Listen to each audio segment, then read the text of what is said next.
ఎవరు ఇచ్చేస్తాం గందరికి సీట్ వస్తున్నాం.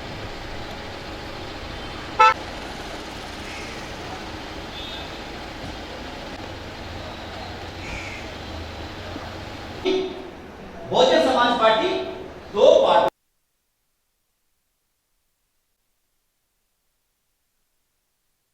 రీసెర్చ్ సెంటర్ ఈ మూడు సంస్థలు ఆ కళను నేరగారు కాబట్టి బయటికి ఉంటుందని మిత్రులారా. సో ఇది అక్కడ ఉత్తరప్రదేశ్లో జరిగినటువంటిది ఇక మనం చెప్పచ్చు. ఇక మాత్రమే దాన్ని అయినా ప్రారంభించలేదు, నిర్మించలేదు. ఈ రాజకీయ పోరాటంలో మనం విజయాలు సాధించాలంటే ఒక స్టేట్మెంట్ ఇస్తారు, స్ట్రాంగ్ అవ్వాలి. అది కానంత వరకు కూడా చేపట్టాలని చెప్పేసి నేను కోరుతున్నాను. ఎందుకంటే ఉమెన్ డెవలప్ చేయాలి, అలాగే కళా ఒకసారి డాన్స్ యొక్క మేనిఫెస్టో మళ్ళీ తయారు చేయాలి. సాక్షిరంగా ఎలా తయారు చేసినట్టు నిజంగా నాకు కూడా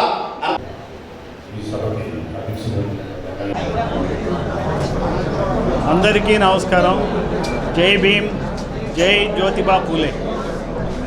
ఈరోజు విశాఖ నగరంలోకి రావటం నాకు చాలా ఆనందంగా ఉంది. మరి మీకు తెలుసు, ఎలక్షన్లో మనకి కొత్త ప్రభుత్వం ఏర్పడి దాదాపుగా నెలలు దాటుతూ ఉంది.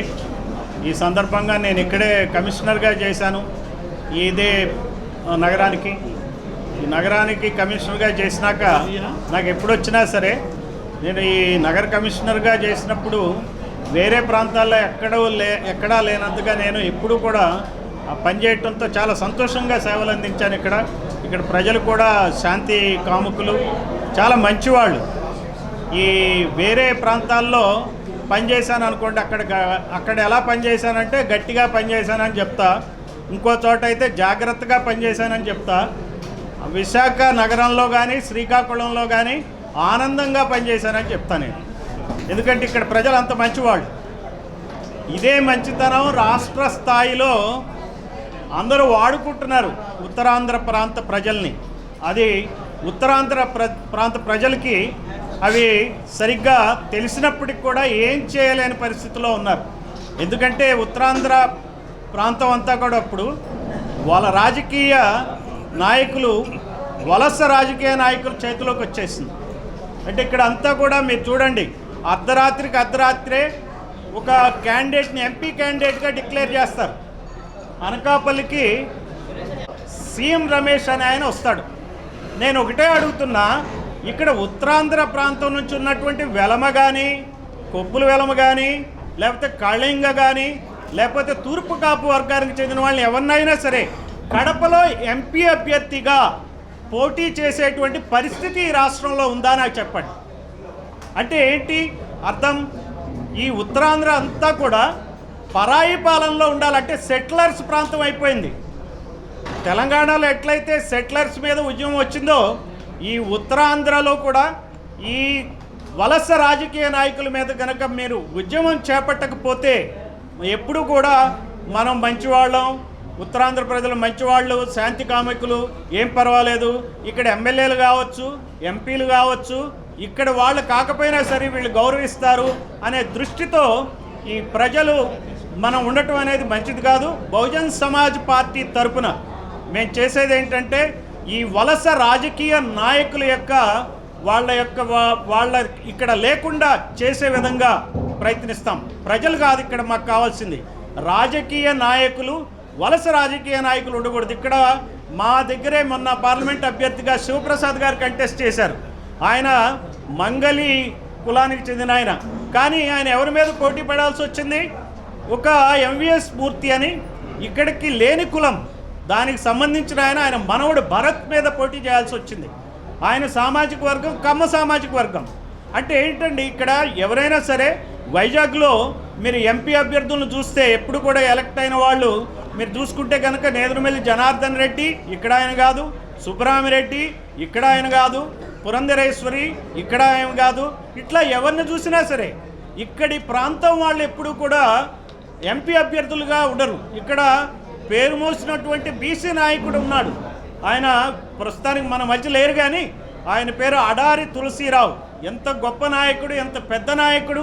ఆయన రాష్ట్ర రాజకీయాలకు దూరంగా ఉండాల్సి వచ్చిన పరిస్థితుల్లో ఒక డైరీ మాత్రమే నడుపుకుంటూ లోకల్ టాలెంట్ని, నాయకత్వాన్ని అప్పగించే పరిస్థితుల్లో లేదు. అందువలన ఈ రెండు పార్టీలు కూడా, అటు టీడీపీ కానీ ఇటు వైసీపీ కానీ, రెండు పార్టీలు కూడా లోకల్ నాయకుల్ని ఏమాత్రం కూడా వాళ్ళని ప్రోత్సహించకుండా బయట నుంచి నాయకుల్ని దిగుమతి తీసుకొచ్చి చేశారు.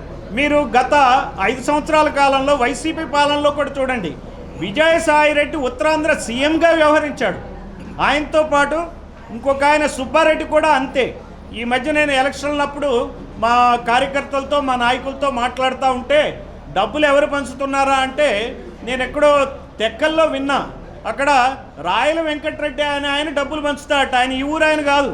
అంటే ఏంటంటే ఓటుకి 1000 రూపాయలు, 2000, 3000 పంచినా సరే ఈ పంచిన డబ్బు బయట నుంచి ఆ పంచే రెడ్లే పంచాలి, లేకపోతే కమ్మ రాజులకు సంబంధించిన వాళ్ళే పంచాలి. అంటే అటు కమ్మ రాజులు కానీ ఇటు రెడ్డి రాజుల పాలనలో ఈ ఉత్తరాంధ్ర మగ్గిపోతూ ఉంది. మరి ఇక్కడ ఉన్నటువంటి ఉద్దండులైన నాయకులు ఉన్నారు ఉత్తరాంధ్రకి. మనం రాష్ట్ర స్థాయిలో వాళ్ళ పేర్లు పెద్ద పెద్ద పేర్లే. ఒక ఆయన బొత్స సత్యనారాయణ, ఇంకో ఆయన ధర్మాన ప్రసాదరావు. వాళ్ళిద్దరూ చీఫ్ మినిస్టర్ కాగలిగినటువంటి స్థాయి ఉన్న నాయకులు, ఉన్నత నాయకులు. కానీ వాళ్ళు ఏం చేశారు, ఈ ఉత్తరాంధ్ర ఆత్మగౌరవాన్ని అక్కడ ఉన్నటువంటి మన రాష్ట్ర స్థాయిలో రెడ్డి రాజులకి తాకట్టు పెట్టారు. వాళ్ళ కుటుంబం గురించి ఆలోచించారు కానీ భార్య ఎంపీ అవ్వాలన్నా, లేకపోతే చుట్టాలందరూ, మేనల్లుళ్ళందరూ వాళ్ళు ఎంపీలు అవ్వాలన్నా, ఒకే కుటుంబం నుంచి 4-5 ఎమ్మెల్యేలు అయినటువంటి పరిస్థితి కూడా బొత్స కుటుంబం నుంచి ఉంది. అట్లానే ధర్మాన ప్రసాద్. ఇట్లా చూసుకుంటూ పోతే ఇక్కడ ఉన్నటువంటి పెద్ద నాయకులు రాష్ట్ర స్థాయిలో నాయకులకు అడుగులకు మడుగులెత్తి ఈ ఉత్తరాంధ్ర యొక్క భవిష్యత్తు మొత్తాన్ని తాకట్టు పెట్టారు. ఇక్కడ ఉన్నటువంటి చిన్న బీసీలు ఎవరైతే ఉన్నారో, కమ్మరి, కుమ్మరి, మంగలి, చాకలి, ఎస్సీల నుంచి రెల్లి కులం, ఇట్లా ఎంతమందో ఎరుకల, యానాది ఈ కులస్తులు ఎప్పుడు కూడా అసెంబ్లీలో అడుగు పెట్టని పరిస్థితి ఎందుకు వచ్చింది? పక్క రాష్ట్రంలో ఒక మంగలి చీఫ్ మినిస్టర్గా ఉన్నారు, మీకు తెలుసో లేదో, ఆయన పేరే స్టాలిన్. సో అక్కడ పెరియార్ వాదం బలపడిపోయి మరి చిన్న చిన్న కులాలన్నీ కూడా ఒక్క రాజ్యాధికారం వాళ్ళకి సిద్ధించి మంత్రులుగా ఉన్నారు. కుమ్మరి కులం నుంచి కూడా మంత్రులుగా ఉన్నారు. అలాగే ఉత్తరప్రదేశ్ అతిపెద్ద రాష్ట్రం దేశంలోనే, అది రాష్ట్రం కాదు, అది ఒక దేశం. ఉత్తరప్రదేశం కన్నా ఉత్తర దేశం అది. అటువంటి రాష్ట్రంలో మాయావతి గారు 4 సార్లు చీఫ్ మినిస్టర్గా చేశారు. మీరు అది కూడా గమనించండి. 4 సార్లు చీఫ్ మినిస్టర్గా చేసి అత్యద్భుతమైనటువంటి పాలన ఇచ్చారు. ఈ రెడ్డి రాజులు, కమ్మ రాజులు దోచుకున్నట్టు దోచుకోలే. ఆమె చక్కని పాలన ఇచ్చారు.